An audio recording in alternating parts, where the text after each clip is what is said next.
Let's make an almost homemade plant-based Stromboli.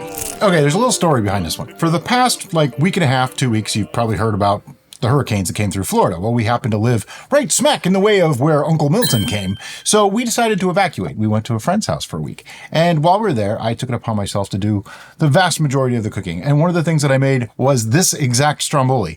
It made me realize that you don't always have to make everything from scratch in order to make something really, really good. That said, all the things that are almost homemade, we do have homemade counterparts to, and I'll make sure I link those in the description below. And we'll explain what they are as we get going on this. But first, Stromboli, if you don't know what it is basically a rolled up pizza. Basically take a pizza, put a whole bunch of stuff on it, minus the sauce, roll it up, bake it, and you get this loaf that has meats and cheeses and all. It's delicious. Okay, that's all you need to know. It's just awesome. This is not a gluten-free recipe. This is not a low-fat recipe. I'll just be totally honest right now. It's not even an oil-free recipe. No, it's not. This is unhealthy, but you know what? Sometimes you just need comfort food. Speaking of oil-free, I have the oil to measure over there, but I have yet to do so. I will get to it when we need it. Okay. So I work using a scale. I highly, highly suggest you do too. I usually use grams for most things that I'm measuring, but we'll be giving ounce equivalents as well. So first, what do we got? 300 grams of flour. Which is about how many ounces? I don't know, because I didn't write that down because you were talking too fast. It's like 11 ounces. So 300 grams of flour. I'm using King Arthur all-purpose or bread flour. I'm not really sure which this is. It doesn't make that much difference. You're not really making a bread. I mean, you're making a bread, but it doesn't need to rise like a bread does, so it's not crucial. Now that I think about it, I think this actually is bread flour. But the bag's unmarked. Mark your breads. Flours. Yeah. That. There. It was at 300, so she was losing it. I may need a little bit more. Okay. We'll put it to the side then. Right. And then what's next? I didn't measure out water either because I didn't know how you wanted to do that. I'll be right back. Next ingredient.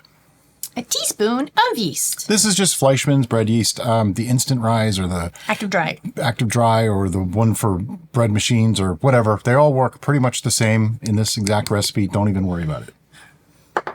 It's a very forgiving recipe. Can you tell? A half teaspoon of salt. This happens to be pink Himalayan sea salt, but kosher salt works well. We will be switching to that after we finish this up because in the pink Himalayan salt, there's little teeny tiny bits of rock, and I don't like chewing on rocks when I'm eating. So yeah, that. Anyway. All right, so you want to add which one of your wet ingredients next? Actually, first I want to mix this up a little. And for the mixing, I'm going to use my favorite tool, the spoonula. It's a spoon, it's a spatula, it's both. You just want to disperse it. I'm going to put that back on my scale. I'm tearing things out as I go. So that way, it's like right now it's reading 0, okay? How much water do I need? 210 grams. Which is 7.5 ounces. Yes. So I'm going to put that much in. I may actually need a little bit more, believe it or not. Now, something else I want to say at this point. If you don't want to make the dough, you can just buy pizza dough at your local grocery store. That's the exact same thing. This is just a pretty basic pizza dough. I believe we are done with the scale. We are done with the scale. But next, this is what makes this not a no oil recipe. I have some extra virgin olive oil. We're going to put in roughly 2 tablespoons. This is optional, but you will taste a difference if you do not add it. It makes it a little softer, makes it a little richer tasting. I actually personally love olive oil in bread. That said, we have made it before without olive oil. It works fine. It still tastes really good. And now we mix. Takes a bit of mixing. Gonna end up needing this too, so don't worry about it. You just want to make sure that it's not going to be too dry or too wet. So if you look at this as I'm doing it, you can see there's still some dry parts in here, but there's also quite a bit that's moist. That's kind of the texture I'm looking for. I don't want it to be too dry or too wet. We want somewhere in between. The Goldilocks effect is what we're really after here. Now, I like to mix as much as I can right in this container using the spoonula if I can. But once it starts to come together a lot, That's when you just got to use the best tools you got, which are your hands, and get it all out onto a board. Do not get rid of these things, though, because we will need them again. Okay, I can already feel it. It's too wet. As soon as I touched it, it stuck to me. That's not what I want. Too wet. So in that case, you know what you do? You add more flour. That's why I kept the bag right here. So that means you could use a little bit less water if you want to. But you also have to realize every flour is a little different. Every day is a little bit different. Bread making works like that. Yeah, this is really sticky, so I may end up adding even more flour to it. And I just give it a knead. I want it to all come together and form gluten. And as you soak up all that extra flour, it'll get even more sticky. Until the gluten forms. But you can see it's all raggedy now. Not come together yet. And the way I knead is probably a little bit different than the way a lot of people do. I knead like I'm kneading pasta dough, because that's how I learned to do it. So what I'll do is I'll just push this out, then I'll kind of stretch it, fold it in half, and then do it again. So I'm stretching it and still forming gluten. It's just a slightly different way of doing it. A lot of bread people will like stretch and pull and all that. The friction of pushing it sideways against a surface is stretching it. Mm-hmm. Yeah, I'm doing the exact same thing, just different method. I have done the stretch and fold for this too, but I don't think it's necessary because you don't really want this to puff up super big. You want it to just have enough rise. That's why all-purpose flour versus bread flour really doesn't make much difference. But it's starting to form a nice smooth dough. That's what we want right there. Make sure you get all the pieces, you know, you paid for them. Every granule of flour must fulfill its destiny. Yeah, you can see it's nice and soft now. It's very malleable. It's holding together. It's not all ratty looking like it was. It still sticks to my hand a little bit, but it's not too bad. Say just a little bit and you just, you know, rub it off. It's okay. Now, something about this dough. This makes a good bread. This makes a good pizza. This makes a good calzone. This makes a good stromboli, because that's what we're making. What else does it make? Anything else? Garlic knots. Garlic knots. Breadsticks. All sorts of stuff. Garlic bread, which is just bread fancied up. So this is a very useful recipe to have just for the bread itself, but it gets a lot more interesting after this. So now, this is pretty much the way I want it. Yeah, that's pretty good. I'm just going to put it right back into my container there, put a lid on it. And this is why I like this particular container. I don't have to put like a towel over it or anything like that. The towel idea is really just to keep drafts off of it. We have the AC going, so I don't want any of that blowing on this because it can form a crust and weirdness and stuff. But I just keep it in here. These containers are lovely for that. I use them for mixing and all that. Sit this aside for 1 hour. It should double in size. You've probably heard that before. And the next thing we're going to work with, these are Impossible sausages. And you can use Beyond sausages, Impossible sausages. There's a lot of different sausages on the market. I actually used the homemade Italian ones because I taught my friend's son how to make them. But today we're going to use these. I have 2. I also have a pan heating up on just below medium. It's on 4 out of 5. All right, I'm just going to do a couple of sprays of oil in there. This happens to be olive oil.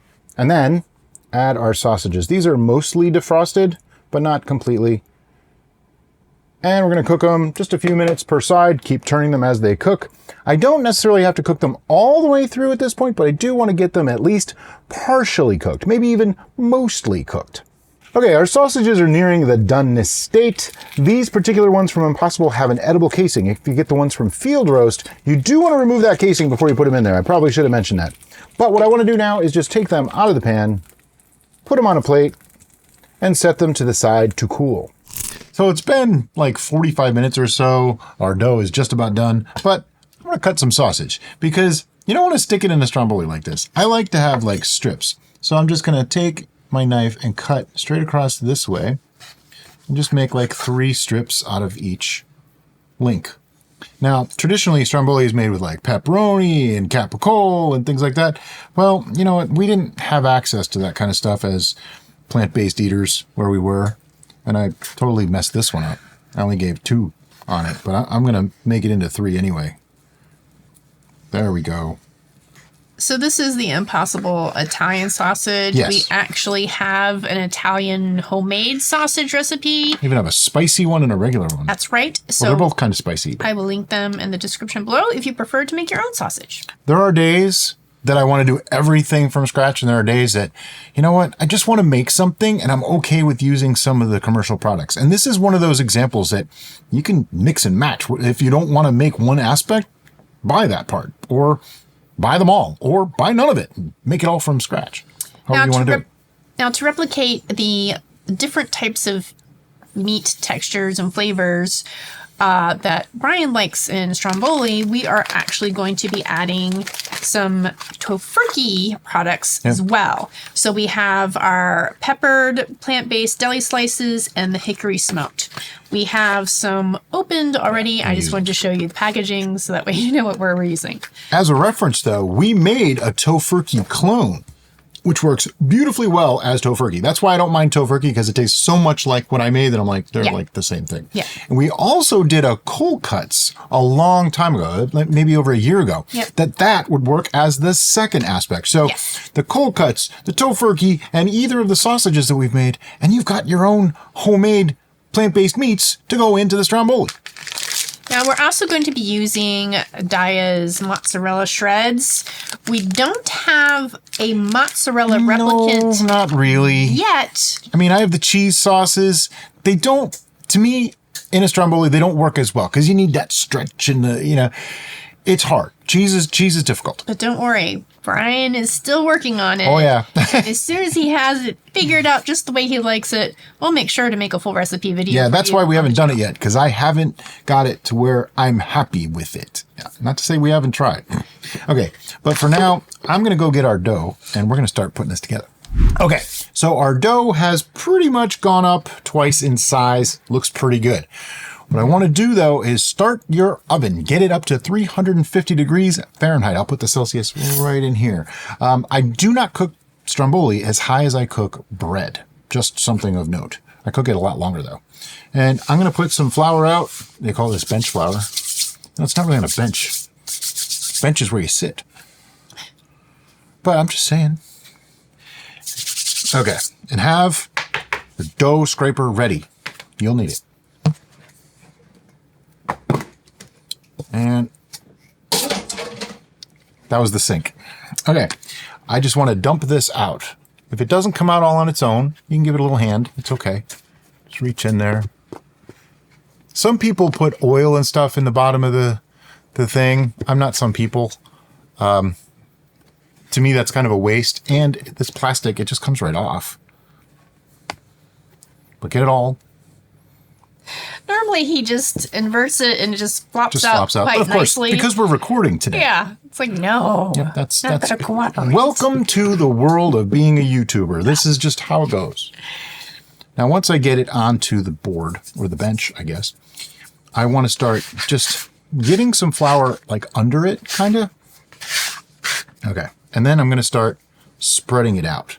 What we're doing here is just basically patting it out. I'm using the flour just to keep it from sticking to everything. Want it to be pretty thin and make roughly a rectangular shape. Not roughly, you want a rectangular shape, trust me. It'll make life a lot easier in a little while. It'll be a little bit resistant to stretching because of the gluten formation in it. Just give it a minute and it'll come back. You have to be firm and gentle at the same time. Yeah, you don't want to poke holes in it. You know, just like a pizza. You want to just stretch it out without poking holes. And ideally, I'm looking for it to cover this sheet pan that she's holding in her lap. You can show them. Show them.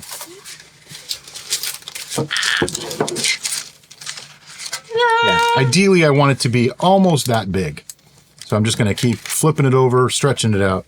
I usually start it on the board and do the final stretch on the parchment paper. This is the part where you should take your time. It's important because this will basically determine the thickness of your dough throughout your Stromboli. So if you have one area that's super thick and the rest is really thin, it might bleed through, it could leak, or you'll have like a big hunkin' piece of bread, which isn't bad, but you want to have a little bit of meat, a little bit of cheese, a little bit of everything in every bite. That's at least the way I think of it. By the way, if anyone is offended, I would never call this a traditional Stromboli. It's just not. It's a Stromboli-like product. Stromboli adjacent. Yeah. Okay, before I put this onto the tray, I need to do something. You see this parchment paper? See what it did? It just rolled right up. I saw this on Sauce Stash the other day, and he said that Merle did it from, I forget what Merle's show is, but I watch her too. And I thought, this is like the most brilliant, simple thing ever. Well, don't do it too compact. No. Just trust me. Just trust me. You crinkle it all up, and then you open it back up.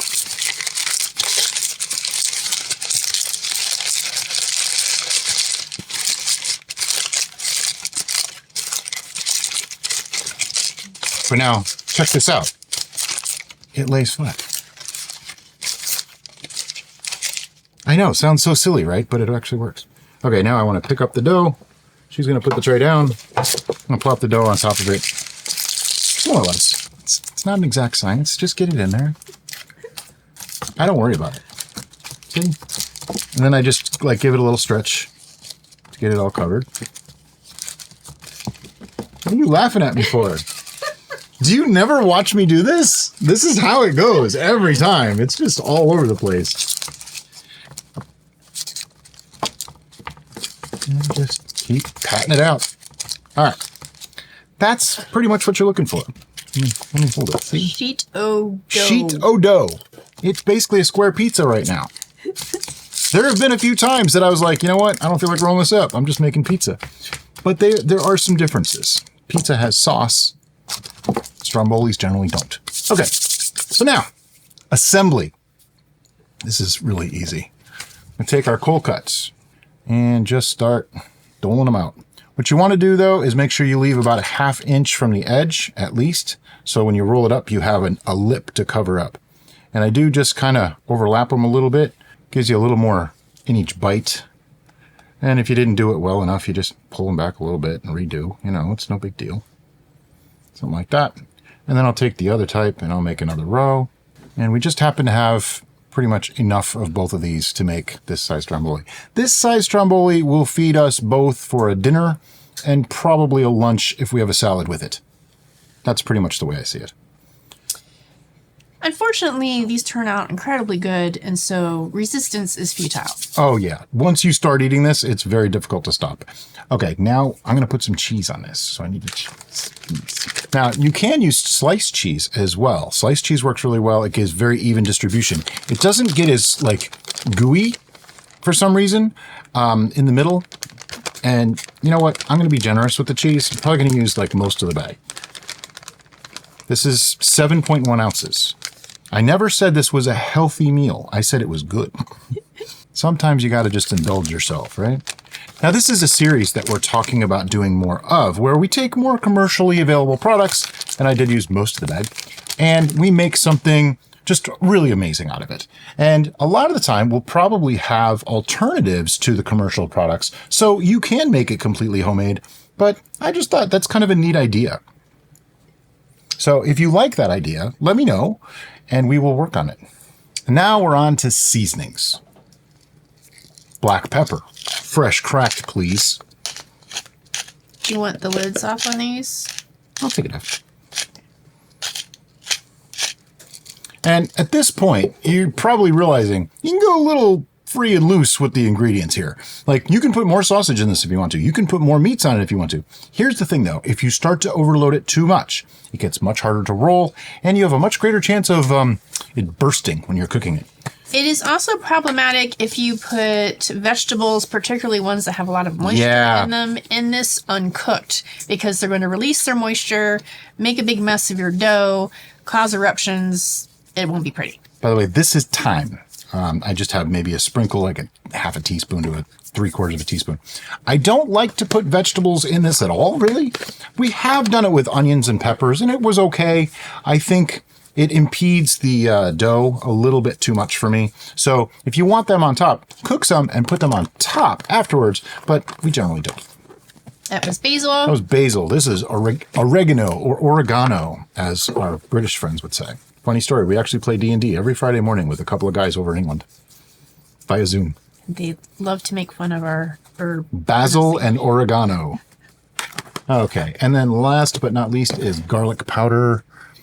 I didn't put any fresh garlic in this, so that's why I'm going to use garlic powder. Now, there is some garlic in the meats and in the sausage, but we're a garlicky people. I'm probably going to use, that's probably about a half teaspoon, and I just sprinkle it over. To me, it just really adds a little extra flavor to it. It works for me. All right. Now, the tricky bit, the rolling. This is important. You want to do this just right, or else it'll kind of ruin the whole thing and you end up with a sloppy pizza. Okay, so what I like to do is, see how there's a little bit of a lip at the top here and I have a lip at the bottom. That's very important. I just take that top lip and I flip it over. Hey, the oven's preheated. And as I'm going, I'm folding in these corners. And then I just grab some of this and roll it over. You don't want to just make a shell, then it's more like a calzone. This is a stromboli. It's meant to be a spiral in the middle. And just keep rolling. Something like that. These ends, I just want to kind of fold in and under. The ends are always a little doughy. Derica likes eating the ends though, or doesn't mind eating the ends, I should say. And then I'm going to turn it sideways a little bit so you can see a little bit better and it folds better in the pan. And crimp that end, that underneath part, just like that. See the end there? Get it in there. Same thing on the other side. And now I got to move it because, you know, the paper. The paper's in the wrong spot. You don't really have to do this part. I just like it to look good on the paper. There we go. Now, if you look right here, see that seam? You want to make sure to press that in and seal it up real good. Make sure there's no holes. Make sure nothing broke. Otherwise, it'll leak out. Your cheese will go all over the place and you'll have no cheese in your stromboli. All right. Now, as further protection against blowouts, you might say, I like to make some cuts in it. I think it makes it look pretty too. So I'm just going to grab a knife and just make a quick diagonal cut. Every couple of inches all down it. What happens is, as it rises, they open up, gives you a little bit more rise, but it also lets some steam escape so it doesn't go and explode. But right now, this is ready to go in the oven, and the oven is preheated. So in the oven usually takes anywhere from 35 to 55 minutes. So usually at half an hour, I start checking it. Okay, and the last bit that we work on is a sauce. Now, not everybody puts sauce on stromboli, and actually, growing up, I usually had it the day after, cold out of the fridge. That is an awesome way to eat stromboli. But today, we're going to heat it up, and Derica likes some sauce on her, so we're actually going to use Classico roasted garlic sauce today, but you could use any jarred sauce. You could even make your own sauce. I believe we have a marinara sauce. We do. On the channel. We totally do. And it's really simple. Just going to dump some in here. We don't need a lot. Splash it around. Yeah, splash it all over the place. And then this goes on the stove on low heat while that's cooking. That's it. Easy. You can augment it if you want to. You can add more herbs and spices to it if you want to. Totally good. I'm not going to today. Okay, so after 45 minutes in the oven, it is done. And it's got a little bit of a golden brown to it. By the way, I took it out using these gloves. If you don't have these gloves, I highly suggest them. They're good to 500 degrees. I have held things in the oven using these gloves. They're just awesome. I just got my second pair after what, like 5 years? At least that. Yeah, we've had it for a long time. All right. And if they are black with red stripes, all the better. I do have something to admit. And that is, we had a little bit of a... we have leakage. Yes. As I mentioned, if you're not careful about those seams, you might get some cheese leakage. That cheese will now never be able to fulfill its destiny.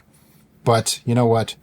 Once it cools a little bit, I'll just scrape it up into there. It'll be fine. At this point, no matter how delicious it smells, because it smells really delicious, don't cut into it. Don't eat it. Don't burn your face. This is lava. Yeah, don't touch it. I am, however, no. You know what? Normally, I would remove it from the tray. We can just go. We're just going to do this. But get your gloves. Yeah. Doing complex surgery here. I will lift and separate. You separate. Okay. All right. Let me get rid of this. I'll be right back.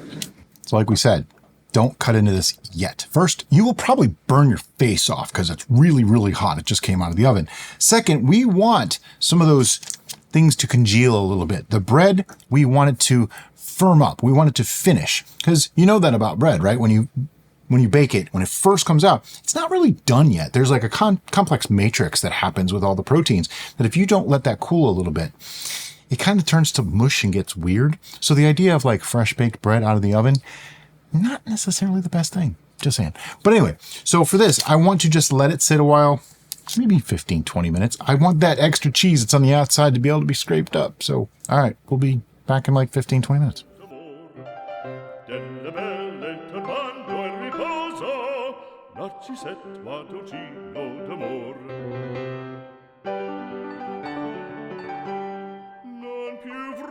Questi bei panacchini, quel cappello leggero galante. Now it's time for the best part of every cooking show, the tasting. We put a little sauce on it. I don't like too much sauce, just a little. You're not gonna, or am I feeding you? Well, I only got one knife, so. Oh, here, I am sorry. That's I okay. thought we each had a knife. No. First, you get the slight chewiness of the bread. Absolutely amazing. The tanginess of the sauce comes through just beautifully. The meats and the cheeses just add to it. It's, one of my favorite things. Just so good. And if you make them too big, like if you make them really big around, they don't cut as nice. They're not as easy to control and eat. They may look more impressive. They also, sometimes, depending on what ingredients you use to fill them, don't cook as well as you would want them in the very center. So I would say this is perfect as far as girthiness. Yeah, you got to watch the girthiness. An important thing about the sausage, I really did debate on cooking it before putting it in or not. Notice I said mostly cooked. That's because it does let out a lot of juices and oil and the fats. If that was to go into the bread won't cook right. So it's kind of a judgment call, but you could, in theory, do it either way. I don't think it's going to destroy it, but just keep that in mind that it might not be a great idea. Now, if you use a sausage like the ones that we make, they don't actually have all that oil and stuff inside them. You don't have to pre-cook those. Those can just go right in. But this is fantastic. It is super yummy. And you can use the convenience foods to make this quickly, or you can take your time and make each element on your own. Choice is yours. Now, storage options. I suggest not storing it at all. Eat it within a couple of days because it's bread. If you keep bread in the fridge, it tends to go stale. So it's still going to get a little bit stale after a couple of days, but we tend to heat it up. And I throw it in the air fryer or in the microwave, depending on what kind of mood I'm in, to reheat it. Air fryer is a little bit better. I think you could actually freeze this, though. I was just getting to that. Once it's totally cooked, before you put sauce on it, you can freeze this. You can freeze it in slices or as the whole thing. In slices, it'll be a little more convenient. You can take them out, you can throw them in the air fryer and reheat them. As the whole thing, you'd probably want to let that defrost before reheating it to serve. Either way, it's going to come out nearly as good as the day it was made. I do find it's really, really good the second day. For whatever reason, the second day, it's still really, really good. Melding with all those flavors. It's just kind of like chili and a lot of other things. Yeah. Works just like that. You got anything else you want to say? make this, eat it, enjoy, share with your friends. As always, guys, thank you so much for your support, and we'll see you next time on The Bistro.